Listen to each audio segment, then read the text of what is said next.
নিজেদের মাঠ, নিজেদের দর্শক, লক্ষ্যটাও হাতের নাগালেই, অথচ শান্ত, আফিফ, মিরাজরা ব্যর্থ হলেন ব্যাট হাতে। প্রশ্ন উঠছে, কোথায় গন্ডগোল পাকালেন টাইগার ব্যাটাররা? বিশ্লেষকরা বলছেন কন্ডিশন কিংবা অন্য কোনো কারণ নয়, স্কিলেই কিউইদের কাছে হেরেছে বাংলাদেশ।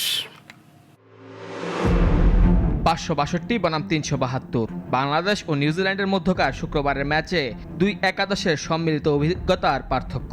যেখানে কিউই অধিনায়ক টম ল্যাথামের 164 ওডিআই খেলার অভিজ্ঞতা বাদ দিলে দুই দলের অভিজ্ঞতার পার্থক্য দাঁড়াবে 3 গুণের বেশি।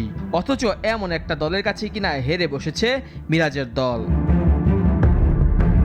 মিরপুরের উইকেটে এদিন 250 রান করতে হাঁসফাঁস হয়েছে কিউইদের, আর টাইগারদের ব্যাটিং পারফরমেন্স তো আরও করুণ। 248 রানের লক্ষ্যে জয় যেন হাতের নাগাল থেকেও মিলিয়ে গেছে টাইগারদের। রান খরায় ভুগেছেন শান্ত, এদিন ফেরেন ডাক মেরে। লিটন দাসের ব্যাটিং যেন টেস্ট ক্রিকেটের মেজাজ, আফিফের উইলো স্থবির। আর বিরক্তি বাড়িয়েছে বিপদের সময় 14 বলে 6 রানের অধিনায়ক মিরাজের ব্যাটিং।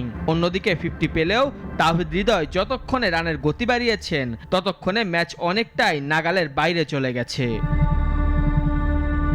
টিম ম্যানেজমেন্ট ট্রু উইকেটে খেলার কথা জানালেও মিরপুরের উইকেটটা ছিল কিছুটা স্লোইশ। তাতে নাহিদ রানার মতো পেসাররা যেমন ধার হারিয়েছেন, তেমনি ব্যাটাররাও ভুগেছেন।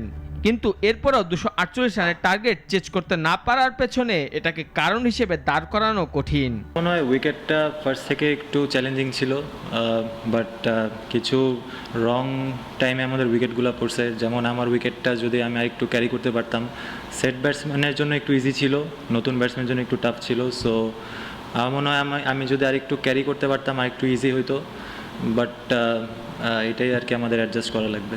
আগামী সোমবার মিরপুরে সিরিজ বাঁচানোর লড়াইয়ে দ্বিতীয় ওয়ানডেতে মাঠে নামবে বাংলাদেশ। মেহেদী হাসান মুন্না, নাগরিক।